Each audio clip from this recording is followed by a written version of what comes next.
There are many museums in the world. Some museums display old fossils, others showcase beautiful paintings or restored ancient statues for the public's enjoyment.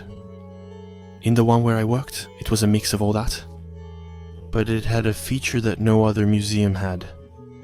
Its rules. Yes, I know all museums have regulations, but I assure you that the rules I'm going to tell you about have absolutely nothing to do with those of other museums. I worked in that museum for 2 long years, and if I stayed there that long, it was for one reason only: the salary. There was no other reason than that. Really, I needed a job quickly because I couldn't afford to pay for all my studies. When I arrived in the city, it was the ideal job for me. Besides, most museums pay their night watchmen very poorly, while this one was clearly an exception to the rule. So, I didn't hesitate and I jumped at the opportunity. When I arrived, they trained me on the spot right away. The retiring night watchman carefully explained the basics to me. Within a week, I was ready to take over his position and do my rounds alone. After all, being a night watchman isn't as complicated as it seems. I simply had to clock in with a small card at very specific times at each museum corner through every exhibition room. The hours have always stayed 8 p.m. to 7 a.m. Then, it was the day team's turn to take over. I only worked 3 days a week, and then it was up to the other night watchmen to do the rest of the nights. On my first workday, I arrived about 40 minutes early. I was surprised to find my boss, Madame Godefroy, quietly waiting at my post. I thought she wanted to spend part of the night with me to see if she could trust me with the house keys, but I was wrong. She was holding a rather thin brown envelope in her hands, and she placed it on my desk. After asking me if I was ready for the night, she smiled, looked at me for a moment, then left. It was only after a few minutes that I noticed what was written on the envelope, to be read absolutely before the start of your shift. My shift, which was supposed to start in about 20 minutes, so I hurried to open the envelope. I figured it was just formalities or a summary sheet of what the previous night watchman had taught me. But I was way off. I didn't notice at first, but the boss did look strange. You know, that look full of compassion, not the look that wishes you a good night, right? But rather that look that meant good luck. I felt that what was in the envelope was going to be something very important. Without further delay, I took out the hidden sheet. The header was nearly empty. In fact, there was only one sentence written: "Thank you for following these rules to the letter, otherwise you risk being sanctioned or fired." Or even worse. I smiled, since I couldn't imagine anything worse than being fired. But that smile didn't last very long, because just below that sentence were a lot of strange rules. Since I still have that little card with me, I'll list them for you one by one. Rule number 1. There's no reason to worry if you cross paths with Homo, the man in the top hat in the Italian painting section. He'll stay still and stare at his favorite painting, just like he always does. However, it is strictly forbidden to touch his hat. If you see him during rush hour, don't clock in, and leave the information on a post-it note, which you will place directly on Mrs. Godefroy's desk.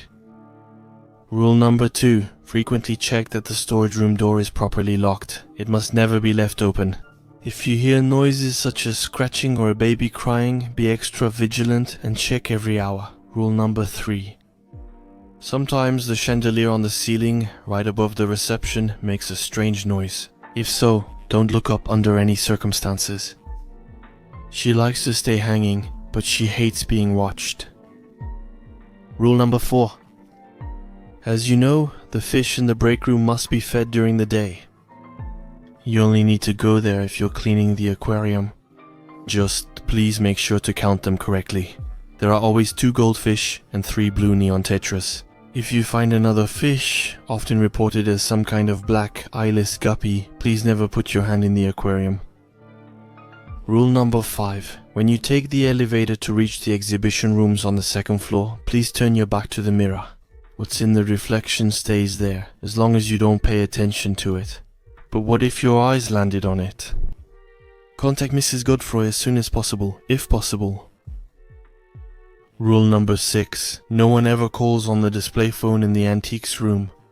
This one is definitely unplugged and must never be picked up under any circumstances.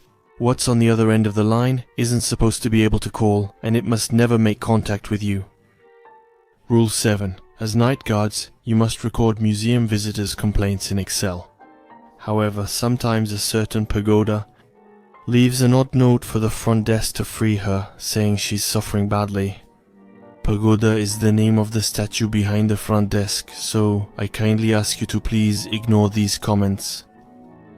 Rule 8. The bathroom code is and will always be 7485. So, if by any chance you enter the wrong code and the door still opens, never go inside. Anyway, what you see behind the door will completely discourage you. Rule number 9. Contemporary art exhibition rooms can act oddly. At times, paintings switch places or one may fall to the floor. If this happens in the other rooms, you must act immediately. The contemporary art room is the only exception. So, I would appreciate it if you could leave the paintings on the floor and not worry about the mess in the room. It seems the portrait in one painting is causing it. But to this day, we can't get rid of it, as it always returns. Rule number 10. At exactly midnight, the power might go out and nothing will work in the museum anymore. If that happens, please remain seated as calmly as possible while waiting for the power to come back on by itself. It is strictly forbidden to go to the basement and try to reactivate it yourself, except of course, if this happens at any time other than midnight. After a while, he will eventually get bored and turn the power back on after about 20 minutes. Rule number 11. You may hear two women talking in German in the World War II exhibit room.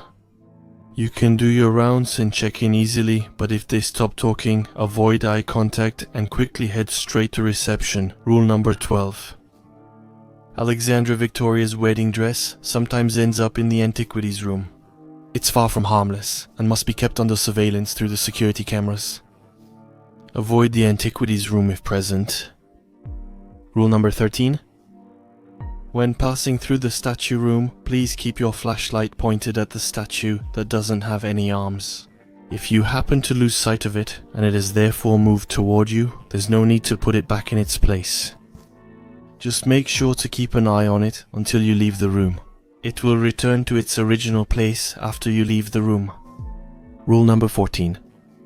If you feel nauseous while heading to clock in at the medieval exhibition room, quickly return to your post and check your reflection in the reception mirror. If your eyelids tremble or your nose or forehead distorts, lie down for about 30 minutes. Some night guards ignored these instructions, resulting in one being urgently hospitalized at 4 a.m. because he had mistaken his apple for a light bulb that was on the reception desk. So please stay vigilant about that. Thank you. Rule number 15. It's normal not to see the Great White Shark's room on your surveillance monitors. We deactivated the camera after many complaints from previous guards.